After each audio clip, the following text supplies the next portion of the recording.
ओम कृष्णाय वासुदेवाय हरये परमात्मने प्रणतक्लेशनाशाय गोविंदाय नमो नमः। आज की कक्षा में आप सब लोगों का बहुत बहुत स्वागत है। चलिए आज हम पढ़ेंगे व्यंजना स्वरूप। तो व्यंजना को समझाने के पहले आचार्य मम्मट ने उसका प्रतिपादन करने के पूर्व कुछ जो व्यंजना विरोधी थे तो उसकी चर्चा की है। जो कुछ लोग थे तो व्यंजना को लक्षणा से ही गम्य मानते थे।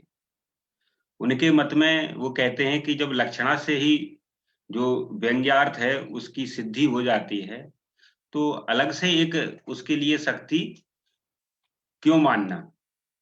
उनका ये तात्पर्य है व्यंजना विरोधियों का। तो उसकी भूमिका आचार्य मम्मट भूमिका गढ़ते हैं। इसके बाद व्यंजना की स्थापना करते हैं।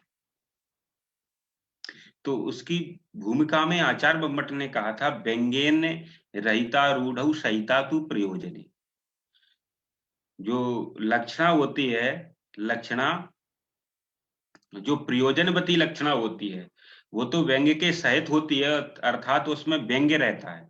और जो रूढ़िवती लक्षणा होती है वो व्यंग्य से रहित होती है। इस प्रकार से आचार्य मम्मट ने जो प्रयोजनीवती लक्षणा थी, जो व्यंग्य के सहित है, वो व्यंग्या है और एक अव्यंग्या। जो व्यंग्या लक्षणा है वो दो प्रकार की होती है, गूढ़ व्यंग्या और अगूढ़ व्यंग्या। तो जो व्यंग्या लक्षणा वो दो प्रकार की हो जाती है, गूढ़ा और अगूढ़ा, गूढ़ अगूढ़ भेद से। और एक होती है अव्यंग्या। इस प्रकार से आचार्य मम्मट कहते हैं तदेशा कथिता त्रिधा,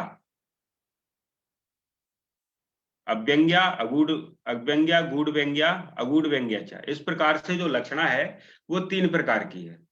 प्रकारांतर से व्यंग्य की दृष्टि से लक्षणा तीन प्रकार की होती है। एक तो अव्यंग्या होती है जो रूढ़िमती होती है, उसमें रूढ़िमती लक्षणा होती है, उसमें व्यंग्य नहीं रहता है। और जिस लक्षणा जो प्रयोजनवती लक्षणा होती है उसमें व्यंग्य रहता है। और वो लक्षणा जो व्यंग्या होती है, सब व्यंग्या होती है, वो दो प्रकार की होती है, गूढ़ व्यंग्या अगूढ़ व्यंग्या।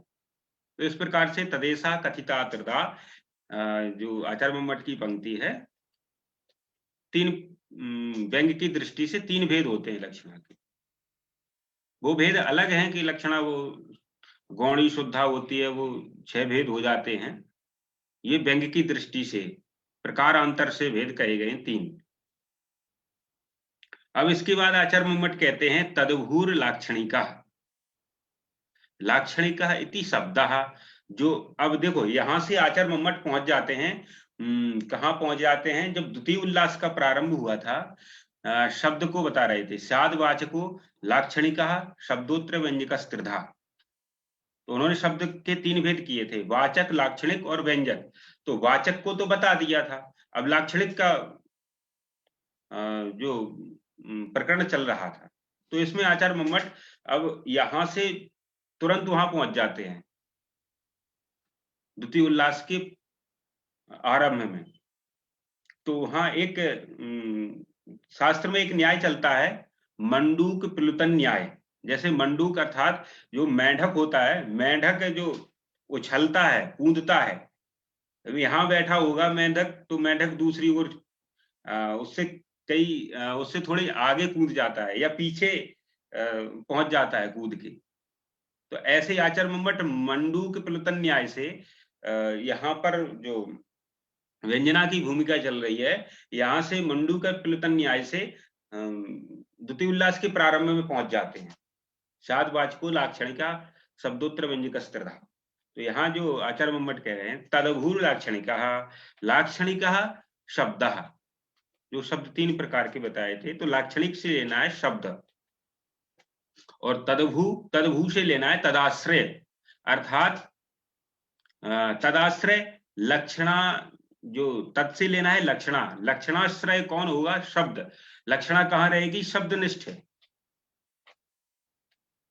शब्द में रहेगी। तो तदभू तदाश्रया, इससे लेना है लक्षणाश्रय कौन होगा? शब्द, वो लाक्षणिक शब्द। और उसी शब्द को बता रहे हैं तत्र व्यापारो व्यंजनात्मक। तत्र तो लाक्षणिक प्रयोग में जो व्यापार होता है, जैसे लाक्षणिक प्रयोग होता है गंगायाम घोषः, यष्टयाः प्रविशन्ति, कुन्ताः प्रविशन्ति, ऐसे जो प्रयोग होते हैं वो लाक्षणिक प्रयोग हैं। तो वही बता रहे हैं कि तत्र व्यापारो व्यंजनात्मक, यहाँ पे जो व्यापार होता है वो व्यंजनात्मक व्यापार होता है। गंगायाम घोषा, यहाँ पे जो व्यापार होगा वो व्यंजनात्मक होगा, लक्षणात्मक नहीं होगा। लक्षणा स्वरूप व्यापार नहीं हो सकता है। जो लक्षणावादी हैं वो व्यंजना विरोधी हैं, वो व्यंजना को नहीं मानते हैं। वो कहते हैं कि व्यंजना क्यों मानना, जब लक्षणा से ही जो व्यंग्यार्थ है उसकी प्रतीति हो जाती है। तो आचार्य मम्मट वहां कहते हैं, उनका खंडन करने के लिए कहते हैं कि जो व्यापार होता है वहां पे वो व्यंजनात्मक व्यापार ही होता है, लक्षणा व्यापार नहीं। जब व्यंजना रूप जो प्रयोजन होता है उसकी प्रतीति में, अर्थात उसके विषय में लाक्षणिक शब्द का जो प्रयोग होता है, तो हाँ लक्षणा से भिन्न ही कोई व्यापार है, वो व्यंजना व्यापार जो लक्षणा से भिन्न है वह उसकी प्रतीति करवा सकता है। वहां लक्षणा से प्रयोजन की प्रतीति नहीं हो सकती है। तो वो कहते हैं कि क्यों नहीं हो सकती है, तो इसमें आचार्य मठ इस शंका को उठाते हैं। होता है इत्याह है, कैसे नहीं होती है? लक्षणा से जो प्रयोजन की प्रतीति अर्थात व्यंग्यार्थ की प्रतीति लक्षणा से क्यों नहीं होती है, तो उसको बताते हैं। यस्य प्रतीतिमा धातुं लक्षणा समुपास्यते, फले शब्दैक गम्येत्र व्यंजनान्ना परा क्रिया। आचार्य मम्मट कहते हैं यस्य प्रतीतिम आधातुम लक्षणा समुपास्यते, जिस प्रयोजन की प्रतीति के लिए लक्षणा शक्ति का प्रयोग किया जाता है, अर्थात लाक्षणिक शब्द का प्रयोग किया जाता है, तो फले शब्दैक गम्यत्र, फल अर्थात जो प्रयोजन होता है, प्रयोजन वो शब्दैक गम्य है, वो शब्द से ही प्राप्त हो सकता है। इसलिए व्यंजनान्ना परा क्रिया, व्यंजना से कोई भिन्न क्रिया उसमें प्रवृत्त नहीं हो सकती है प्रयोजन की प्रतीति कराने में। जैसे यस्य प्रतीतिम आदातुम लक्षणा समुपास्यते, जिस व्यंग्यार्थ की प्रयोजन की प्रतीति के लिए लक्षणा का प्रयोग किया जाता है, लाक्षणिक शब्द का प्रयोग किया जाता है। जैसे गंगायाम घोषा, यहाँ पर किसी ने जो प्रयोग किया वो ऐसा भी कह सकता था कि गंगा तटे घोषा, ऐसा भी प्रयोग कर सकता था, लेकिन उसने ऐसा प्रयोग न करके उसने प्रयोग कैसा किया? गंगायाम घोषा।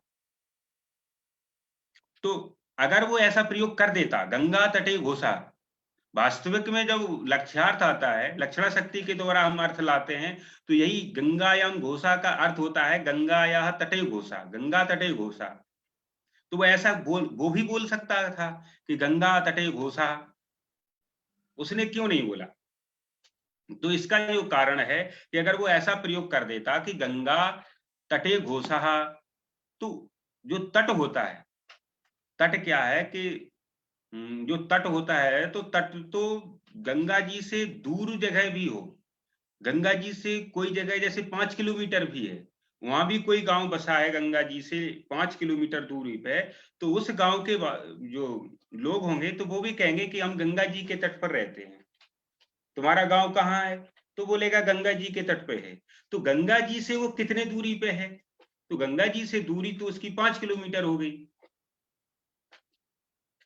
तो तट का अर्थात होता है बहुत ज्यादा दूरी हो जाती है।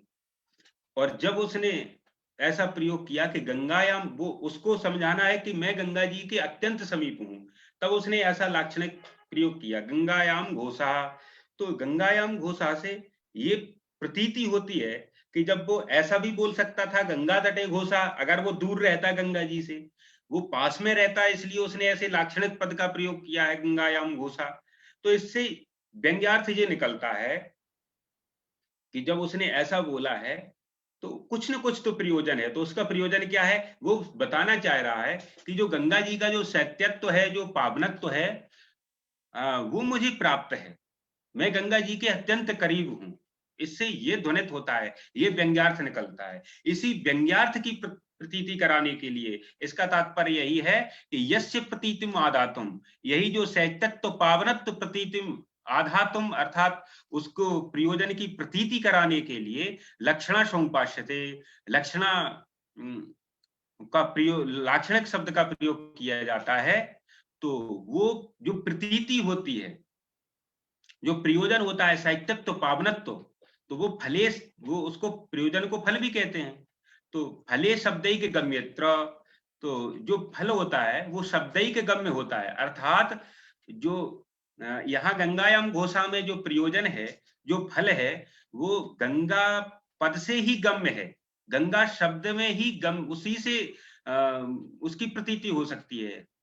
क्योंकि जो प्रयोजन होता है वो प्रयोजन शब्दगत ही है, शब्द गम्य ही है, अर्थ गम्य नहीं है। तो वही आचार्य मम्मट कह रहे हैं कि फले शब्दैक गम्यत्र, यहाँ जो साहित्यत्व पावनत्व प्रयोजन है वो गंगा पद से ही, गंगा पद से ही मात्र बोधित हो सकता है, उसी से उसका ज्ञान हो सकता है।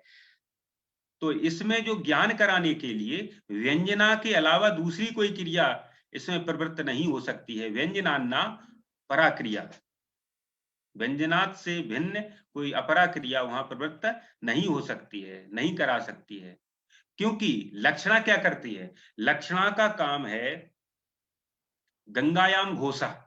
जब मुख्यार्थवाद हुआ कि गंगा जी, जहां गंगा जी की धार बहती है, गंगा का अर्थ होता है जल प्रवाह रूप, जहां जल बहता है वो है गंगा। तो उसमें किसी की झोपड़ी, किसी का घर मकान कैसे हो सकता है। हालांकि आजकल लोग मतलब ऐसी तर्क भी करते हैं, ऐसे कहते हैं कि आप कह रहे हैं कि गंगायाम घोषा यहाँ पर लक्षणा है और हमारी दृष्टि तो लक्षणा है ही नहीं, क्योंकि आजकल ऐसी टेक्नोलॉजी आ गई है। आजकल जो इतनी दुनिया विकसित हो चुकी है कि गंगा जी में वो पिलर बना करके, वो गंगा जी में पुल बना करके उसके ऊपर बिल्डिंग बना सकते हैं। तो गंगा जी में अर्थात जो जल में भी मकान बन सकता है, घर बन सकता है। तो वहां इन लोगों के लिए, ये जो ऐसा तर्क करते हैं उनके लिए ऐसा जवाब है कि जो ये प्रयोग है गंगायाम घोषा, ये आज का तो प्रयोग है नहीं, ये प्रयोग बहुत पुराना है।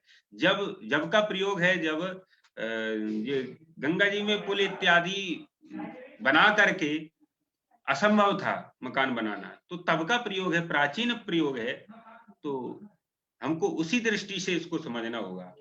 तो कहने का तात्पर्य है कि जो गंगायाम घोषा में जो मुख्यार्थ बाधित होता है, उससे फिर हम क्या करते हैं कि लक्ष्यार्थ लाते हैं। अर्थात गंगा का जो अर्थ है जल रूप प्रवाह, तो जल से संबंधित जो होगा उसी को हम लक्षण शक्ति के द्वारा लाएंगे। तो जल से संबंधित कौन होगा, तट। तो तट गंगा जी से साक्षात संबंधित है, तट पे ही मकान हो सकता है। तो तटरूप हम अर्थ लक्षित करके लाते हैं। तो जो लक्षणा क्या लाती है, लक्षण शक्ति के द्वारा कौन सा अर्थ लाते हैं, तट, तट पे घोष है अर्थात तट पे घर है, ऐसा अर्थ आ जाता है। तो यहाँ पे लक्षणा ने क्या प्रयोजन की प्रतीति करवा दी, नहीं करवा दी प्रयोजन की प्रतीति। हमारा प्रयोजन क्या है, साहित्यत्व और पावनत्व, वो प्रयोजन है। तो वो प्रयोजन की प्रतीति तो व्यंजना वृत्ति से ही गम्य है, व्यंजना वृत्ति ही उसकी प्रतीति करा सकती है, अर्थात तट उसकी प्रतीति नहीं करा सकता है। इसलिए आचार्य मम्मट कहते हैं कि फले शब्दैक गम्यत्र, वो गंगा पद से ही गम्य है। अर्थात कोई कहे गंगा तटे घोषा, ऐसा प्रयोग कर दे तो उससे साहित्यत्व पावनत्व की प्रतीति नहीं हो सकती है, क्योंकि साहित्यत्व और पावनत्व का तट से कोई संबंध नहीं है। साहित्य और पावनत्व जो है साक्षात संबंध किससे है, गंगा जी से। और गंगा जी का अर्थात जल से, तो जल का जो संबंध है वो किससे है? तट से। साक्षात जो संबंध है प्रयोजन का अर्थात सहितत्व पावनत्व का, वो शब्द से ही है, अर्थात गंगा से ही है। तो वो जो प्रयोजन है सहितत्व पावनत्व, वो तट रूप से नहीं आ सकता है, अर्थात वो जो हमारा फल है प्रयोजन सहितत्व पावनत्व, वो शब्द के गम्य है, अर्थात गंगा शब्द से ही वो गम्य है। तो वहां पे जब लाक्षणिक पद का शब्द का प्रयोग होता है, तो फल तो हमारा जो उससे शब्द के गम्य होने से वहां पे लक्षणा शक्ति काम नहीं आएगी। लक्षणा तो केवल तटरूप अर्थ देगी, सहितत्व पावनत्व रूप जो अर्थ है, जो प्रतीति है, प्रयोजन है, वो शब्द गम्य है। उसी से गंगा शब्द से ही हो सकती है उसकी प्रतीति। बंद कर दूं जी। तो आचार्य मम्मट कहते हैं कि प्रयोजन प्रतिपिपादयिषया यत्र लक्षणया शब्द प्रयोगस तत्र न अन्यतस्तत् प्रतीति अपि तु तस्मादेव शब्दात्। आचार्य मम्मट कहते हैं कि प्रयोजन प्रतिपिपादयिषया, इसको थोड़ा ये सन्नंत प्रयोग है। तो प्रयोजन प्रतिपादयितुम इच्छया, तो प्रयोजन प्रतिपादन की इच्छा से कोई वक्ता है, वो प्रयोजन को प्रतिपादन करना चाह रहा है, ऐसी उसके अंदर इच्छा है वक्ता की। तो वक्ता प्रयोजन प्रतिपादयितुम इच्छया यत्र, जिस स्थान पर लक्षणया शब्द प्रयोग, वो लक्षणा शक्ति के द्वारा जो शब्द प्रयोग करता है, कौन सा शब्द प्रयोग करता है? लाक्षणिक शब्द का प्रयोग करता है। तो वहां पर ना अन्यतः तत्प्रतीति, वहां दूसरे एनक केनक प्रकारेण प्रतीति नहीं हो सकती है। वहां पर प्रतीति कैसे हो सकती है? वहां पर जो तट से प्रतीति नहीं हो सकती, अर्थात तस्मादेव शब्दात, उसी शब्द से प्रतीति हो सकती है जिस लाक्षणिक शब्द का उसने प्रयोग किया है। कोई कहे कि हम तट से प्रतीति करा दें, तो तट से उसकी प्रतीति नहीं हो सकती है। ये व्यंजना विरोधी जो है उनका आचार्य मठ खंडन करते हैं कि तस्मादेव शब्दात, अर्थात गंगा शब्द से ही साहित्यत्व पावनत्व रूप प्रयोजन की प्रतीति संभव है। न च अत्र व्यंजनात् ऋते अन्यो व्यापारः। ऋते कहते हैं बिना। तो आचार्य मम्मट कहते हैं कि न च अत्र, यहाँ पर व्यंजनात् ऋते अर्थात व्यंजना को छोड़ करके, व्यंजना के बिना, अन्यो व्यापारः, यहाँ दूसरा कोई व्यापार अर्थात दूसरी कोई वृत्ति शक्ति प्रवृत्त नहीं हो सकती है व्यंजना को छोड़कर। अब कोई दुराग्रह पूर्वक कहे, हट पूर्वक कहे कि क्यों नहीं हो सकती है, हम तो अविधा शक्ति के ही द्वारा व्यंग्यार्थ की प्रतीति कर लेंगे, तो इसमें क्या आपके पास क्या तर्क है?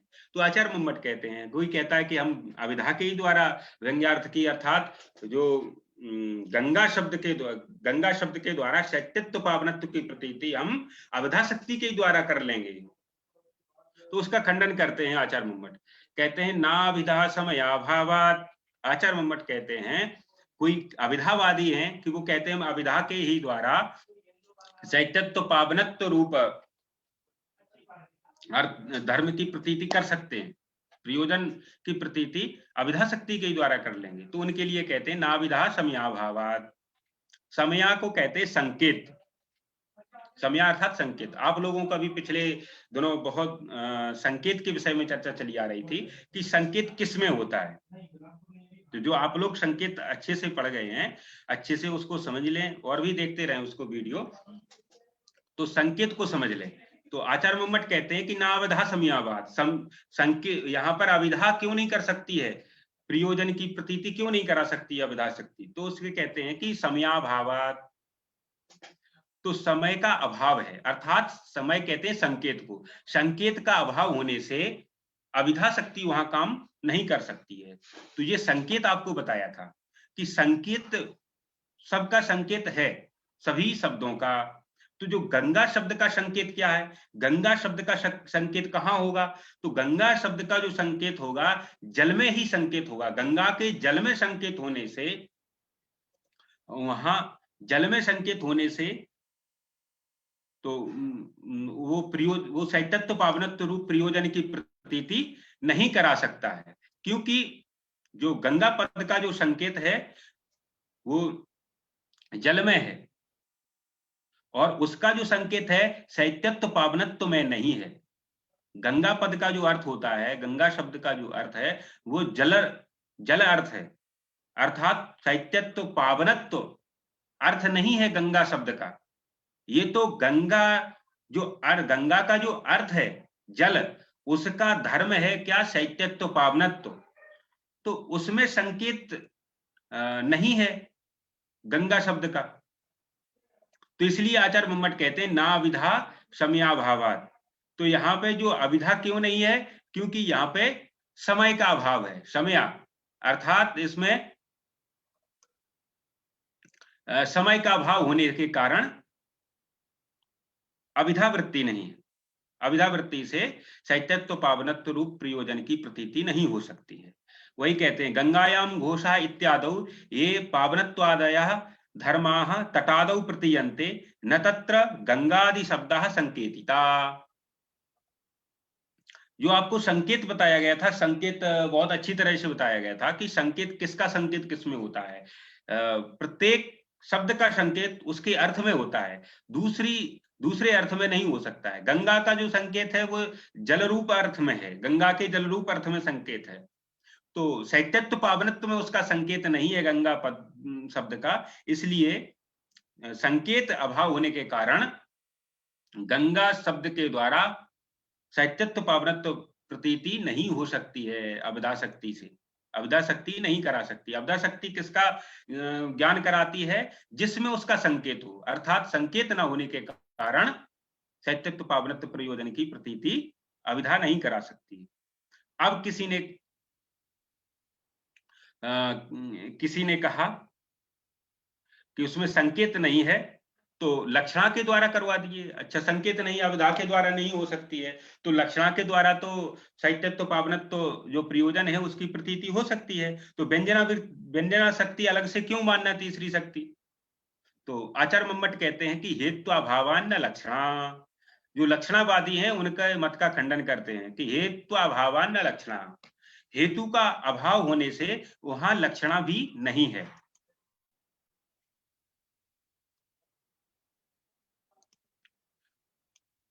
हेतु का अभाव होने से, क्योंकि जब बताई गई थी लक्षणा का स्वरूप बताया गया था, तो लक्षणा का स्वरूप क्या है, मुख्यार्थवादे तद्योगे रूढ़तोथ प्रयोजनात् अन्योर्थो लक्ष्यते यत् सा लक्षणारोपिता क्रिया। तो लक्षणा के जो तीन हेतु हैं, मुख्यार्थवादादि त्रयम हेतु, ये लक्षणा के हेतु हैं। मुख्यार्थवादा, पहले तो मुख्यार्थवाद होना चाहिए, ये अनिवार्य है, तब लक्षणा होती है। मुख्यार्थवाद, फिर तद योग, फिर मुख्यार्थ है उससे संबंधित जो हम लक्षण शक्ति के द्वारा अर्थ लाएंगे उसका संबंध होना चाहिए मुख्यार्थ से, तद योगे। और तीसरा जो हेतु है रूढ़ी अथवा प्रयोजन, या तो रूढ़ी होनी चाहिए, ऐसी कोई प्रसिद्धि होनी चाहिए, अथवा कोई प्रयोजन होना चाहिए। तो यहां पर जो ये कहते हैं कि लक्षणा शक्ति के ही द्वारा सैतत्व पावनत्व की प्रतीति हो जाती है। गंगा, यहाँ पर गंगायाम घोषा है, यहाँ पर व्यंजना शक्ति को क्यों मानना, तो उनके लिए है कि यहाँ पर हेतु नहीं, हेतु का अभाव है, हेतु अभाव मुख्यार्थवाद है। तो जहां लक्षणा वही होती है जहां मुख्यार्थवाद हो। तो अगर लक्षणा के द्वारा जब ऐसा आ गया, अर्थ आ गया गंगा तटे घोषा, तट घोष आ गया, तो यहां पे तटे घोषा क्या यहां पर मुख्यार्थवाद है। तटे घोषा, तो तट में घोष बन सकता है कि नहीं बन सकता है, मकान हो सकता है तट पर कि नहीं हो सकता है। तो यहां पर तो मुख्यार्थवाद नहीं है, तटे घोषा, तो मुख्यार्थवाद नहीं अर्थात पहला हेतु नहीं है। और तद योगे, मुख्यार्थ क्या है हमारा, तट। जब मुख्यार्थ हमारा तट है तो जो हम लक्ष्यार्थ लाएंगे, लक्ष्यार्थ क्या लाएंगे? शैत्यत्व पावनत्व। तो शैत्यत्व पावनत्व का मुख्यार्थ तट के साथ में कोई साक्षात संबंध नहीं है। जो शैत्यत्व पावनत्व का जो संबंध है वो किसके तट के साथ में नहीं है, वो गंगा के साथ में है।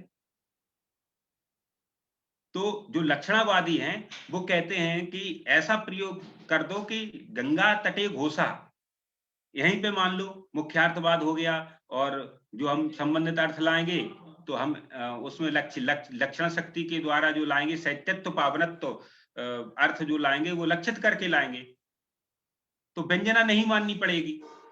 तो यहाँ आचार्य मम्मट कह रहे हैं कि जो गंगा तटे घोषा ये हमारा मुख्यार्थ रहेगा। तो जब ये मुख्यार्थ रहेगा तो इसका बाद तो है ही नहीं, मुख्यार्थवाद है नहीं तो लक्षणा नहीं है। दूसरा हेतु हमारा तदयोग, मुख्यार्थवाद अर्थात मुख्यार्थ क्या है? गंगा तट, उससे संबंधित होना चाहिए जो हम लक्षण शक्ति के द्वारा लक्ष्यार्थ लाएंगे। तो जो शैत्यत्व पावनत्व है उसका साक्षात संबंध तट के साथ में नहीं है। तट के साथ में साक्षात संबंध न होने के कारण दूसरा हेतु नहीं है, तदयोग नहीं है। और रूढ़ी, ऐसी कोई प्रसिद्धि भी नहीं है कि गंगा तटे घोषा से कोई शैत्यत्व पावनत्व में वो अर्थ, शैत्यत्व पावनत्व में गंगा तटे घोषा ये शब्द प्रसिद्ध हो, तो ऐसी कोई प्रसिद्धि नहीं है और प्रयोजन भी नहीं है। ऐसा प्रयोजन भी नहीं है। हमारा प्रयोजन क्या है? शैत्यत्व पावनत्व। अब शैत्यत्व पावनत्व को इन्होंने लक्षणावादियों ने क्या बना दिया? इनको इन्होंने यहाँ पर लक्ष्यार्थ बना दिया। तो इसको लक्ष्यार्थ बना दिया, और जो शैत्यत्व पावनत्व प्रयोजन था हमारा, अब उसको प्रयोजन फिर हम क्या बनाएंगे? लक्ष्यार्थ का प्रयोजन क्या बनाएंगे? अभी तो जब हम गंगायाम घोषा ये प्रयोग करते थे तो यहाँ पर हमारा जो मुख्यार्थ रहता था गंगा का जल रूप प्रवाह अर्थ, और लक्ष्यार्थ था तट रूप अर्थ, और जो प्रयोजन था शैत्यत्व पावनत्व। अब जो लक्षणावादी हैं वो कहते हैं कि गंगा तटे घोषा, तो वो इससे वो क्या करते हैं? इसको मुख्यार्थ मानते हैं और लक्ष्यार्थ मानते हैं शैत्यत्व पावनत्व को। और प्रयोजन, अब वो प्रयोजन किसको मानेंगे? तो साहित्यत्व को प्रयोजन वो करेंगे, साहित्यत्व को प्रयोजन मानेंगे, वो ऐसा कहते हैं। तो ऐसे अगर करेंगे, साहित्यत्व को प्रयोजन मानेंगे, तो इसमें कोई प्रमाण नहीं है, ऐसा आचार्य मम्मट कहते हैं। तो आचार्य मम्मट कहते हैं कि यहाँ मुख्यार्थ बाधात्रय जो हेतु हैं उनका अभाव है, वो तीनों हेतु हैं, नहीं है यहाँ पर गंगा तटे घोषा। कोई समस्या नहीं, गंगा तटे घोषा, गंगा के तट पर घोष हो सकता है, मुख्यार्थ का बाद नहीं है। और इसी को आचार्य मम्मट ने और अच्छी तरह से समझाया। जो लक्षण, जो व्यंजना विरोधी हैं वो गंगा तटे घोषा इसको मुख्यार्थ मान करके फिर इसमें बाद इत्यादि वो मानते हैं ऐसा करके, तो उनका निराकरण करते हैं आचार्य मम्मट। कहते हैं कि जो गंगायाम घोषा, उससे हम अर्थ क्या लाते हैं? ये हमारा क्या है? गंगायाम घोषा ये है हमारा लाक्षणिक शब्द। इसका जो मुख्यार्थ जो है गंगा का जल रूप प्रवाह, तो वो है हमारा मुख्यार्थ। और जो गंगा तटे घोषा, ये गंगायाम घोषा से जो लक्षित करके लाते हैं ये लक्ष्यार्थ है। तो वही लक्ष्यार्थ को मुख्यार्थ बनाते हैं कौन? व्यंजना विरोधी। तो उसी को, उन्हीं को आचार्य मम्मट बताते हैं, कहते हैं लक्ष्यम न मुख्यम। जो तुम कह रहे हो कि गंगा तटे घोषा ये मुख्यार्थ है, तो कहते हैं आचार्य मम्मट कि जो तुम लक्ष्यार्थ को मुख्यार्थ बना रहे हो वो मुख्य नहीं है। मुख्यार्थ तो हमारा क्या है? गंगा का जल रूप प्रवाह। तो वही आचार्य मम्मट कहते हैं कि लक्ष्यम न मुख्यम नाप्यत्र बाधा। और यहाँ पे कोई ऐसी बाधा भी नहीं है, ऐसी मुख्यार्थ का बाध भी नहीं हो रहा है। जो तुमने लक्ष्यार्थ को मुख्यार्थ बनाया, पहले तो वो मुख्यार्थ नहीं है, और अगर तुम दुराग्रह पूर्वक उसको मुख्यार्थ मानते हो तो उसमें कोई बाधा नहीं है, गंगा के तट पर मकान बन सकता है।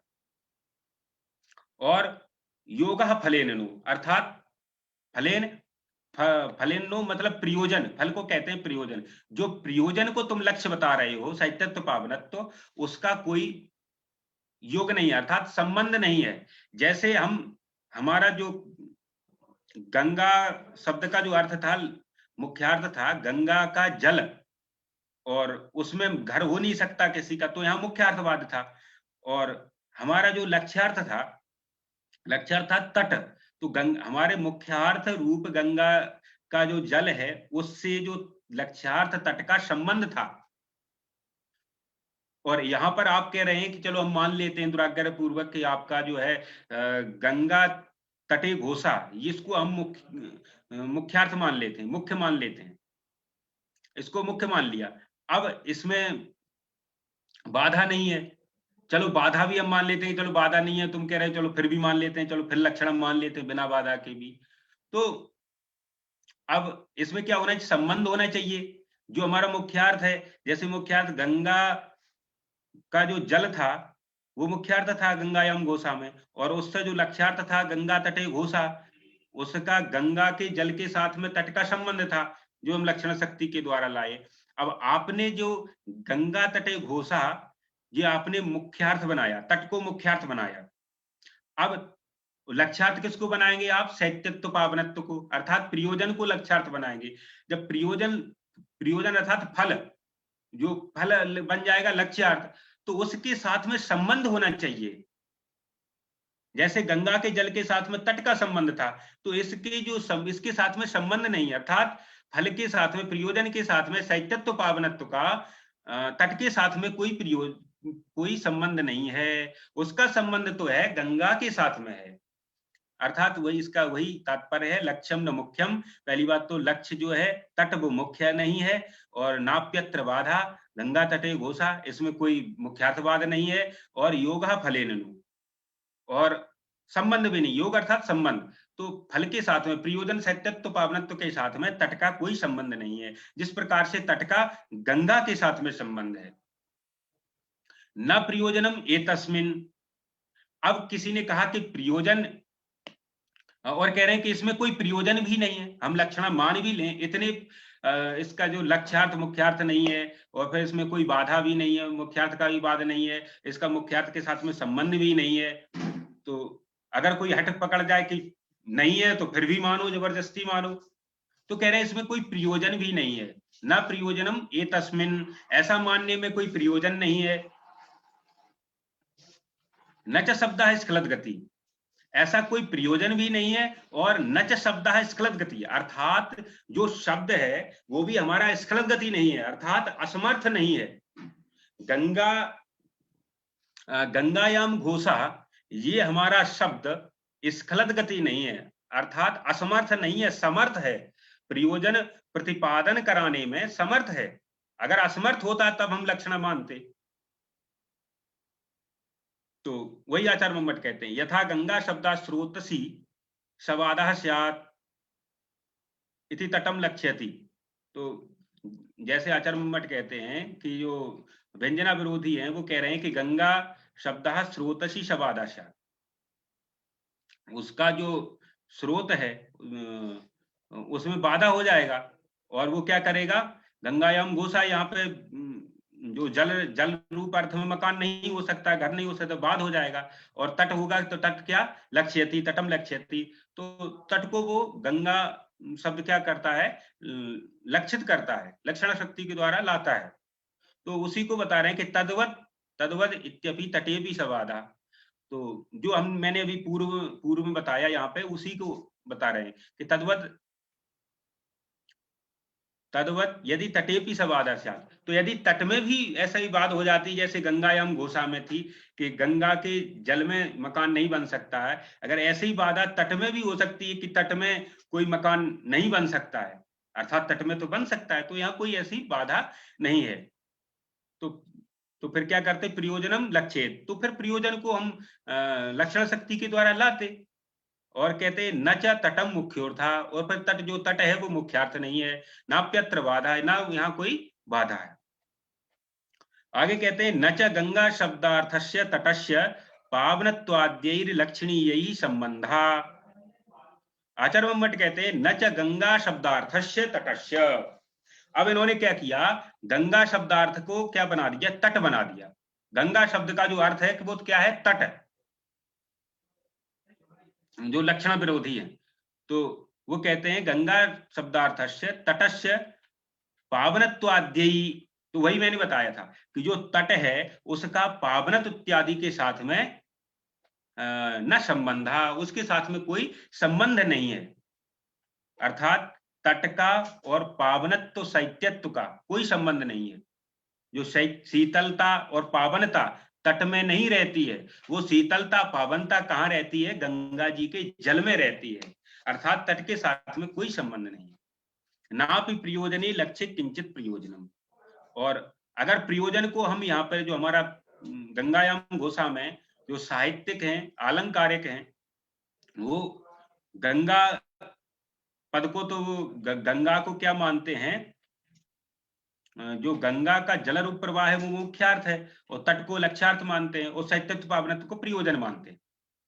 तो कहते हैं कि प्रयोजन को, और व्यंजना विरोधी है जो व्यंजना को नहीं मानने वाले, वो कहते हैं कि प्रयोजन हमारे मत में लक्ष्यार्थ है, तो प्रयोजन को भी लक्ष्य मान लेते हैं। तो आचार्य मम्मट कहते हैं नापि प्रयोजने लक्ष्य, प्रयोजन को लक्ष्य मानने पर किंचित प्रयोजनम, कोई प्रयोजन नहीं है।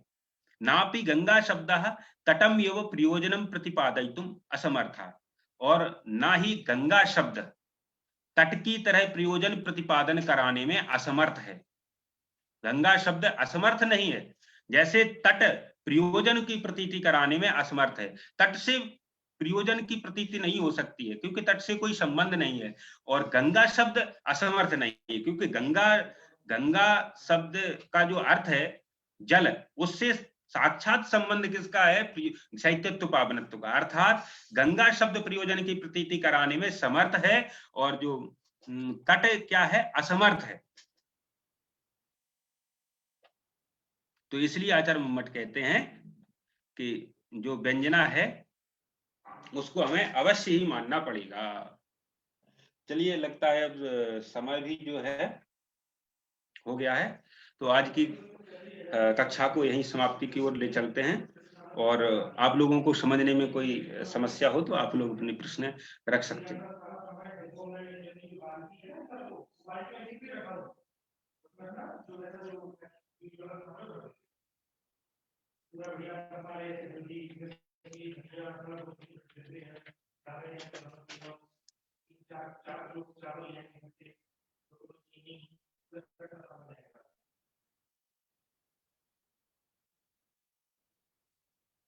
लगता है किसी का कोई प्रश्न नहीं है। चलिए कक्षा को समापन की ओर ले चलते हैं। सभी लोग शांति मंत्र के साथ कक्षा को समाप्ति की ओर ले चलें। और आप लोगों को जो समझने में अगर कहीं वो दिक्कत हो रही है तो आप लोग बार बार जो फेसबुक पे जो लाइव करते हैं इसलिए करते हैं, आप लोग बार बार उन वीडियो को देखते रहें, क्योंकि ये ग्रंथ थोड़ा क्लिष्ट भी है, और जो सिद्धांत हैं इसमें वो सारे दार्शनिक सिद्धांत हैं। तो इन लोगों को समझने में समस्या हो रही है वो बार बार देखते रहें, आ जाएगा इसमें। और जो मैंने बताया था, आप लोग जो है विश्वेश्वराचार्य जी की टीका को पढ़ें, और उससे अच्छे से विषय आपको लगेगा। फेसबुक किस आईडी से है जी? फेसबुक जो है संस्कृत सारा को आप देखिए, संस्कृत सारा जो ग्रुप फेसबुक समूह है, और मेरा आईडी है आचार्य गंगा शरण व्यास के नाम से, तो उसको भी आप सर्च कर सकते हैं। मैं जिसको ये समस्या हो, देखना हो फेसबुक पे, तो वो मुझे व्हाट्सएप मैसेज करें, तो मैं उनको लिंक दे दूंगा एक बार, तो वो लोग एक बार उससे जुड़ जाएं, फिर इसके बाद आप लोगों को ऑटोमेटिक उसका जो है नोटिफिकेशन मिलेगा लाइव का। ठीक है, ठीक।